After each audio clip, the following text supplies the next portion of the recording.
শুভ বিকেল সবাইকে। আশা করছি আপনারা সবাই ভালো আছেন এবং সুস্থ আছেন। আজকে আমরা যাচ্ছি আমাদের স্নেহের ছোট ভাই সৈকতের বাড়িতে। আজকে সৈকতের কালার ফেস্টিভ্যাল। সো ইউএসএ তে আসার পরে বেসিক্যালি এটা হচ্ছে আমার ১ম কোনো কালার ফেস্টিভ্যালে পার্টিসিপেট করা। আমি খুবই এক্সাইটেড। তো আশা করছি আমি খুব এনজয় করব এবং আপনাদের সাথে শেয়ার করব ব্যাপারটা। তো কালার ফেস্টিভ্যালে বেসিক্যালি সৈকতের বাড়ির ব্যাকয়ার্ডে হচ্ছে। আমি ওর ব্যাকয়ার্ডেই যাচ্ছি। তো দেখেন ১ম ব্যাকয়ার্ডে আসলাম। খুব সুন্দর একটা ব্যাকয়ার্ড। খুবই সাজানো গোছানো এবং পরিপাটি। এই যে এখানে যে সৈকত আমাদের বসে আছে এবং সাথে সৈকতের উড বি ওয়াইফ যাদেরকে ঘিরে আজকে আসলে এত আয়োজন। খুব সুন্দর করে তারা স্টেজটা করেছে দেখেন। খুবই দেখতে খুবই ভালো লাগছে দুজনকেই। তো চারদিক দিয়ে অ্যাটমসফিয়ারটা অনেক বেশি কালারফুল, অনেক বেশি ভাইব্রেন্ট। সবাই এনজয় করছে এখানে। সবাই ছবি তুলছি। এখন সবাই হচ্ছে দাঁড়িয়ে ছবি তোলার পালা। সো সবাই দাঁড়িয়েছি। আমাদের কিছু আহ আনন্দঘন মুহূর্ত ক্যামেরাবন্দি করা হচ্ছে। খুব সুন্দর একটা পরিবেশ।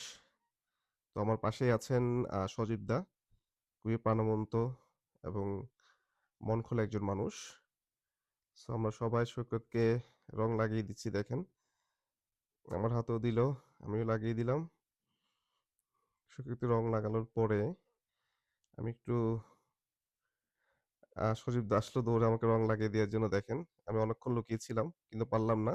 শেষ মুহূর্তে সজীব দা এসে আমাকে রং লাগিয়ে দিল।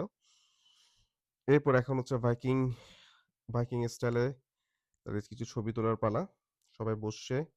আমাদের এক ছোট ভাই সবাইকে আসলে বুঝিয়ে দিচ্ছে কিভাবে পোজটা দিতে হবে এবং সবাই একসাথে। খুবই কঠিন একটা কাজ। অনেকক্ষণ ধরেই চেষ্টা করা হচ্ছে সবাই একসাথে দেয়ার জন্য। সাথে আমাদের আছে ছোট ক্যাপ্টেন কিশাল, যে সবার মাঝখানে আছে। খুব সুন্দর করে সে বসছে পোজ দেওয়ার জন্য দেখেন এবং সবাই ছবি তোলার জন্য রেডি। এক দাদা এসছেন, সজীব দাকে পুরো ব্যাপারটা বুঝিয়ে দিচ্ছেন এবং সবকিছু একসাথে করে ছবি তোলায় খুবই কঠিন একটা কাজ। সে পরিশেষে সেই অসাধ্যটা সাধন করা হলো। সবাই একসাথে বসলো এবং তালে তালে সবাই একই সাথে পারফর্ম করলো। খুবই সুন্দর একটা দৃশ্য দেখেন। ওয়াও! খুব সুন্দর করে সবাই পারফর্ম করলো।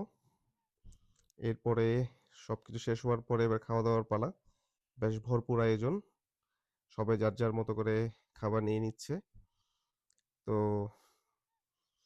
এরই ফাঁকে আমি আমার জন্য একটা খাবার নিয়ে নিলাম। অনেক খাবার ছিল, বেশ ভরপুর আয়োজন। খাবার দাবার শেষ করলাম। খাবার দাবার শেষ করে প্রোগ্রাম প্রায় শেষ পর্যায়ে। সবাই আর্জেন্টিনার খেলা দেখার জন্য সবাই সবাই ব্যস্ত হয়ে পড়ছে। কারণ কিছুক্ষণ পরে আর্জেন্টিনার খেলা। সবাই খেয়ে দিয়ে মোটামুটি খেলা দেখার জন্য রেডি। এখনো কিছু খাওয়া দাওয়া চলছে, প্রোগ্রাম গোছানো হচ্ছে। এরই ফাঁকে এখন আমাদের বাড়ি যাওয়ার পালা। তো আমরা আস্তে আস্তে বাড়ির দিকে যাচ্ছি। দেখা হচ্ছে পরের ভিডিওতে।